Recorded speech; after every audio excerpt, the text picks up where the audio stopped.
Good morning class fifth. तो बच्चों subject है आपका एसएसटी, तो आप भी अपनी एसएसटी की बुक ओपन करिए और इसमें देख लीजिए आज क्या पढ़ना है। इसमें हमने अभी जो पढ़ा था लास्ट वो है हमारा lesson number 7 the temperate zone. आगे बढ़ते हैं, हम पढ़ेंगे प्लांट लाइफ। चलिए फिर आप भी अपनी बुक निकालिए और देख लीजिए। The temperature grasslands of the southern hemisphere receives more rain up to 100 centimeter annually। जो grasslands होते हैं southern hemisphere के, वहाँ बारिश होती है। बारिश का वहाँ पे जो अनुपात है वो क्या है, 100 सेंटीमीटर एनुअली, मतलब सालाना जो वहाँ बारिश होती है सदर्न हेमिस्फीयर में। ग्रासलैंड्स के सदर्न हेमिस्फीयर में जो बारिश है वो सालाना जो होती है 100 सेंटीमीटर होती है। Strong winds often blow in the grasslands because there are no mountains and trees to slow them down। Strong winds क्या होती हैं, जो तेज़ हवाएं चलती हैं ग्रासलैंड्स में, वो भी क्या होती हैं, तेज़ हवाएं होती हैं। और इसलिए तेज़ होती हैं क्योंकि यहाँ पे कोई माउंटेन्स और ट्रीज़ नहीं है उसको स्लो करने के लिए या फिर उसको रुकावट पहुँचाने के लिए। The Buran is a strong northeastern windstorm of the steppes of Russia and Siberia। Siberia और रशिया में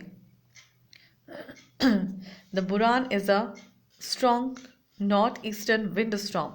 जो बुरान है, एक नाम है बुरान, वो क्या है, एक स्ट्रॉन्ग क्या है, विंड स्टॉर्म है, एक तूफान है, तेज़ हवाओं का तूफान है, जो कि कहाँ चलता है, steppes of Russia and Siberia. Russia और साइबेरिया में उठने वाला एक तेज़ हवाओं का तूफान है, उसका नाम है buran. It brings blizzards in the winter and hot in the summer. सर्दियों में यहाँ पे क्या होती है, बहुत ज़्यादा कड़ाके की ठंड पड़ती है, ब्लिज़ार्ड्स, ठंडी होती है बहुत ज़्यादा सर्दियाँ। और समर में क्या होता है, हॉट डस्ट होता है, गर्म हवाएं चलती हैं, हॉट डस्ट गर्म हवाएं चलती हैं, लू चलती है। प्लांट लाइफ देखिए अब। The trees that exist are planted by the farmers. जो ट्रीज हैं वो फार्मर के द्वारा प्लांटेड किए गए हैं। These grasslands vary in size from country to country. और इन ग्रासलैंड का जो साइज है वो हर देश में अलग अलग होता है। These areas can be distributed into tall grass areas. These areas can be distributed, और इन क्षेत्रों को बांटा जा सकता है टॉल ग्रास एरियाज और शॉर्ट ग्रास एरियाज में। In the prairies region of North America, page turn करिए। In the prairies region of North America, North America के प्रेरीज में, since there is more rainfall, क्योंकि वहाँ बारिश ज़्यादा होती है, द ग्रासेस आर टॉल। तो ग्रासेस कैसी होती हैं, यहाँ पे टॉल होती हैं, लंबी होती हैं। Fertile soil is also another main point two grow. Fertile soil is also another main point two grow. और यहाँ पे ये लंबी लंबी जो घास की हम बात कर रहे हैं बारिश के कारण, वो उगने का एक दूसरा भी पॉइंट है, क्योंकि वहाँ की सॉइल कैसी है, फर्टाइल है, उपजाऊ है। The roots of the grasses go deep into the soil and provide a rich source of nutrients। इन पेड़ों की एंड ग्रासेस की जो रूट्स होती हैं वो बहुत डीप जाती हैं सॉइल में, और ये न्यूट्रिएंट्स पहुंचाती हैं, सॉइल को न्यूट्रिएंट्स पहुंचाती हैं। Small living creatures such as worms and insects at the richness of this soil. और इसमें रिचनेस बढ़ाने का काम कौन करते हैं, वॉर्म करते हैं, जो कि केंचुए होते हैं, छोटे छोटे कीड़े होते हैं, जो कि सॉइल को और भी ज़्यादा फर्टाइल बनाते हैं। These places are homes also of these creatures. और यही इन जो छोटे छोटे कीड़े मकोड़े हैं इनका घर भी है। While in the steppes, since the continental climate influence is more, so grass are short. Steppes में, वाइल इन द स्टेपीज, इन स्टेपीज में, since the continental climate influence, क्योंकि कॉन्टिनेंटल जो क्लाइमेट है, मौसम है, वो क्या करता है, इस एरिया को प्रभावित करता है, इसलिए यहाँ की जो ग्रासेस है वो शॉर्ट होती हैं, ठंडी हवाएं चलती हैं, इसलिए ग्रासेस शॉर्ट पाई जाती है। The different grasses keep changing colour according to season.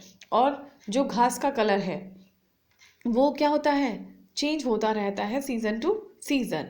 In spring the grass is green. Spring के मौसम में जो घास का कलर है वो ग्रीन होता है। इन spring the grass is green while in summer it is thick. गर्मियों में ग्रास का कलर ग्रीन हो, स्प्रिंग में ग्रास का कलर ग्रीन होता है,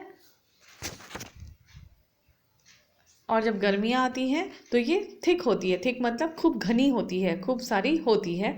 in autumn it is dry, और जब ऑटम का सीज़न आता है तो ये ड्राई होती हैं, सूखी होती हैं। एंड विंटर इट डाइज, और जब सर्दियाँ आती हैं तो ये बिल्कुल ही ख़त्म हो जाती हैं, गायब हो जाती हैं या ख़त्म हो जाती हैं।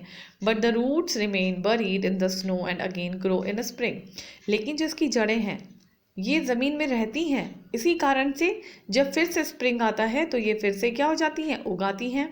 अल्फा अल्फा is the most common grass here and is fed to cattle, it also grows quickly. यहाँ पे उगने वाली एक बहुत ही कॉमन ग्रास है, अल्फा अल्फा उसका नाम है, and is fed to cattle, और ये कैटल क्या करते हैं, इसमें फैट करते हैं, ये कैटल के वहाँ पे चढ़ते हैं वो, उनका ये भोजन का काम आती हैं, भोजन के काम आती हैं। इट ऑल्सो ग्रोज क्विकली, और ये जल्दी ही उग जाती हैं। ठीक है, आगे बढ़ते हैं। एनिमल लाइफ यहाँ पे कैसी है वो देखते हैं।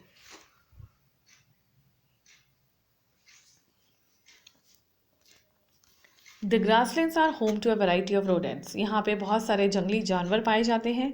These are burrowing animals that live in the ground, और ये कैसे एनिमल हैं, बोरोइंग एनिमल हैं ये, जो कि ग्राउंड में रहते हैं।